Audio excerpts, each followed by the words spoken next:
Hello everyone, I'm Helen Elliston and here is my latest book. It's called Psychedelic and this is something completely different. Basically it's a full colour interior. However, instead of, well, you've probably all heard of grayscale, but this is what I have called pale scale. So the pictures inside, first of all, they are pictures that I have created myself. They're actually paintings I have done. They're in a psychedelic colour palette, so really vibrant, as you might be able to see from these images on the back cover. And inside the book, I have paled down or lightened, which might be a more understanding term, the images. And the idea is that you colour on top of the paled colour in order to brighten, give more saturation, darken the colours. Again, a bit like you would with grayscale, to bring them up to a brighter, darker saturation and make them just pop off the page. So just to give you an example, this is the back cover. This is a lightened version, which is inside the book. And this is actually the original painting I did, just to give you an idea of the difference between it being paled down in the book and the saturation of colour for you to bring it up to something a lot brighter. So anyway, this is something new. So we'll get started and show you the book. Okay, so this is on the first page. So we've got the intro and I've explained things a little bit to try and help people understand the concept of the pale hues and lightened colours. On the first page, this is a paled down version of this. This is my original artwork. Now, you might think it's not, but I have actually coloured this top section. I've been showing it on some of the Facebook, my Helen Clare Art Facebook page and some groups. I've coloured this top section, the windows, this bit of roof. I've not done the flag and the embellishment, the sort of details here, but I have brought this up to this saturation with using my Prismacolor pencils. And just to show the difference, that is a paled down version. Now, I mean, you don't have to use the exact same shade. If you don't want black, use a dark purple. If you want to change it slightly, change it slightly. And I've also put in here, you know, embellish, add glitter, I would, when I've completed this page with the white highlights, chances are I'll be adding white Posca pen to highlight things and probably add some glitter and, you know, change it up. This is a base for you to work on, and I'm also giving you a base of colour. You'll not find grey walls and brown bricks and things like that in this book. It is completely, as it's called, psychedelic. So every colour is completely mad, bold, vibrant, but it's a base for you to work on and hopefully create some beautiful artwork, which you could, when you finished it, could perhaps and hopefully cut out, frame, and put some nice artwork on your walls. So this top section I've already coloured, just to let you know. This would be paler in the book that you get. I am advising to start with the dark colours first. So just to give you an idea, I'm saying start with the dark colours first because you're increasing or saturating or darkening or deepening, whichever words you'd like to use, the intensity of the colour. So for example, if I was to start with a lighter pink here and make it darker, then it's not going to be obvious to me that this is an even darker pink. If you start with the darker and make them darker, then you're not losing the, God, I find this so difficult to explain, the difference in contrast. So here you can see I've started with a darker blue, but then I can go down to a lighter blue and I'm understanding the contrast a little bit more. It probably makes more sense the way I'm explaining it if it was against red, orange, yellow.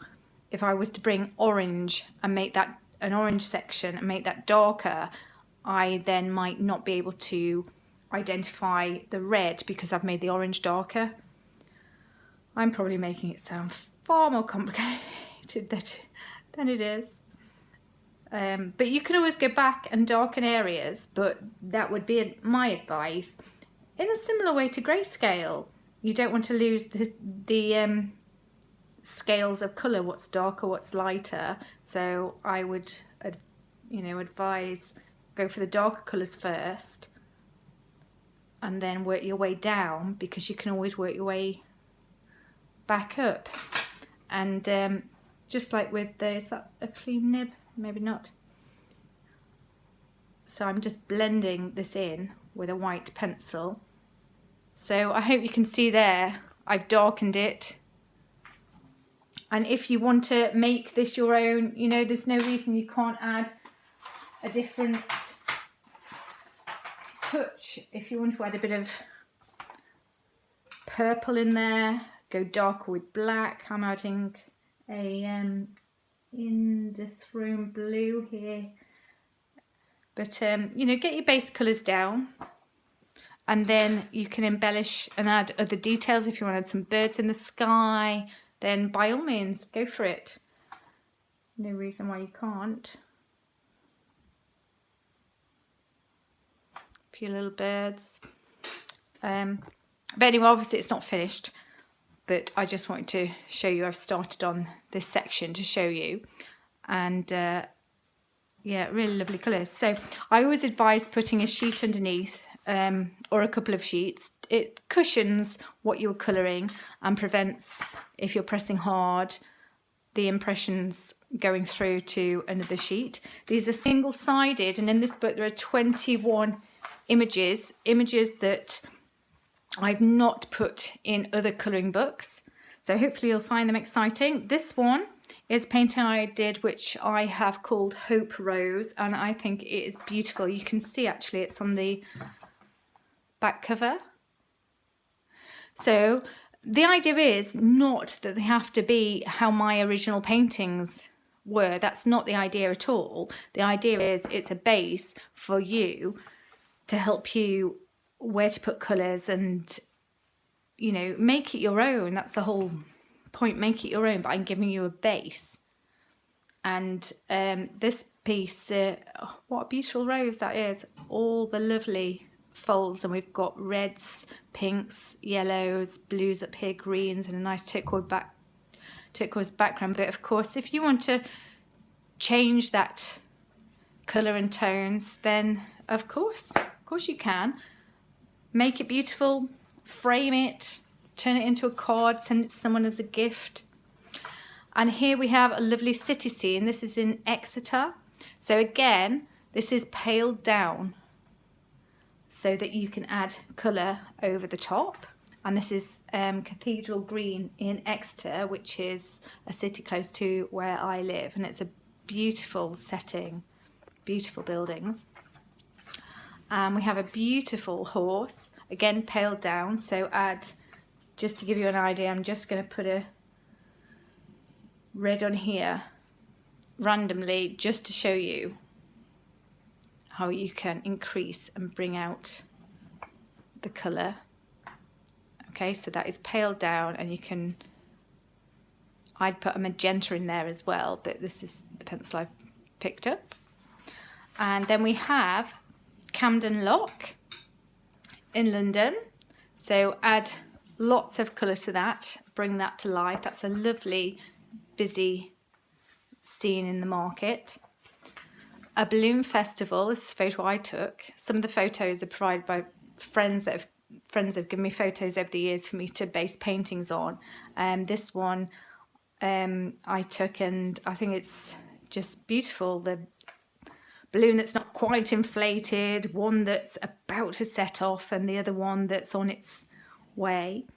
And the lovely colourful sky. So and lots of different squares and shapes here for you to colour. And the next page we have I named the Hope Lily. So that's lovely, exciting, abstract background for you to colour and make your own. This is the Grand Western Canal. You can see that. So nice, a contemporary piece. And another town scene. Lovely, vibrant, bold colours. And here we have a more simpler scene of the countryside. And again, you can add to this if you wish to, or this is not as detailed as other pieces, so this could perhaps be something as a use as a trial to get used to this idea of pale scale. And I love the details of the little or large pink birds. This one is a Springer Spaniel. How beautiful! What a beautiful looking dog. I love dogs. And it's just something different. I mean, how often do you see a turquoise, yellow, orange and pink dog, but you know what it looks, know the dog, know what it is. And I hope people have fun colouring him. He's adorable and got such a cute looking expression. And here is another town scene. Some of them are portraits, some of them are landscape way round to suit the picture in the book. And again, on this one, you've got a similar sunset to the horse and up here. So you can practice on one and maybe be able to master it better on another piece.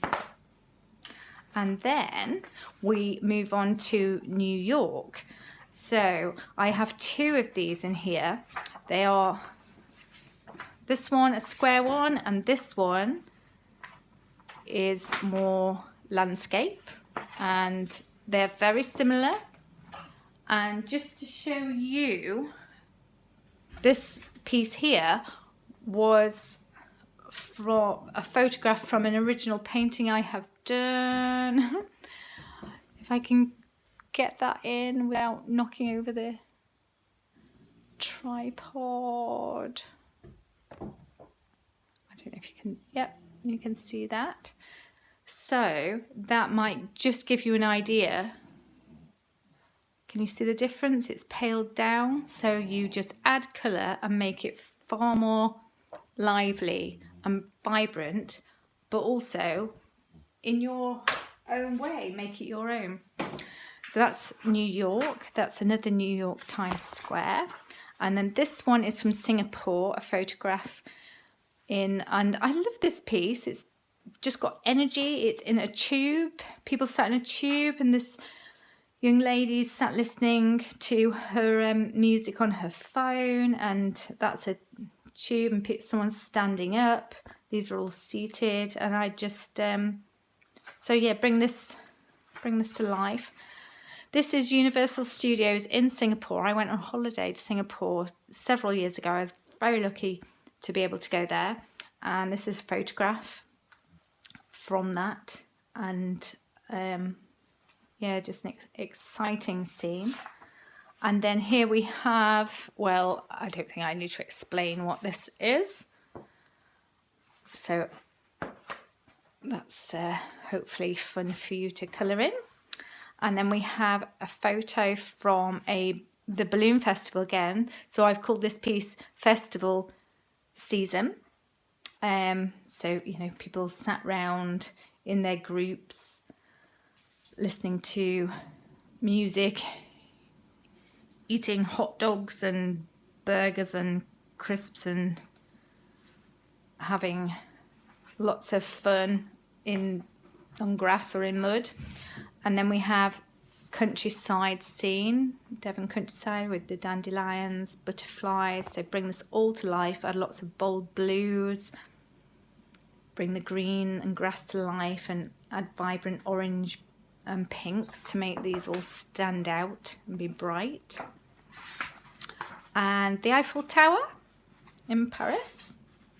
Nice glow across. This is a night scene, so you will do this as a darker blue. This is a night scene where it's all lit up.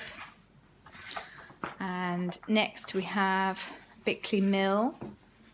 So again, as I said, no brown and grey bricks in this. So we've got orange walls and yellow walls and turquoise walls, lots of lovely details for you to colour in, and bright coloured trees. Again, really vibrant, lovely, beautiful sky for you to accentuate.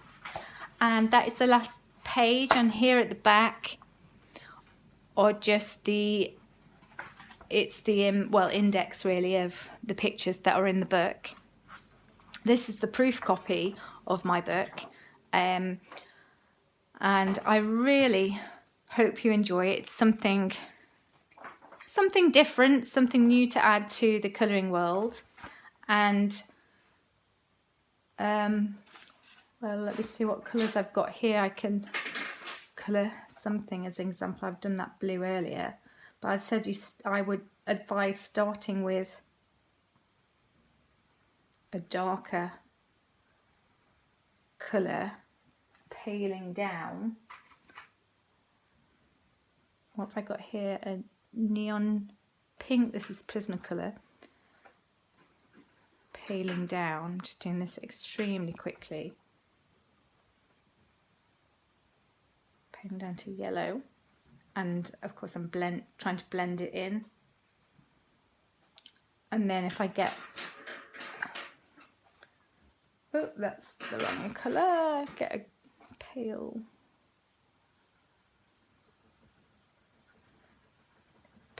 blue, and then I'll increase here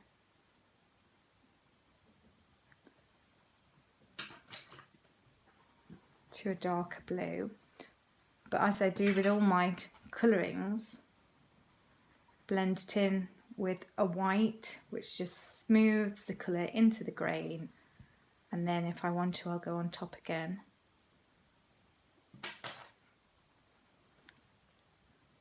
Again, just like grayscale or any type of colouring, it's a learning curve. This is something new.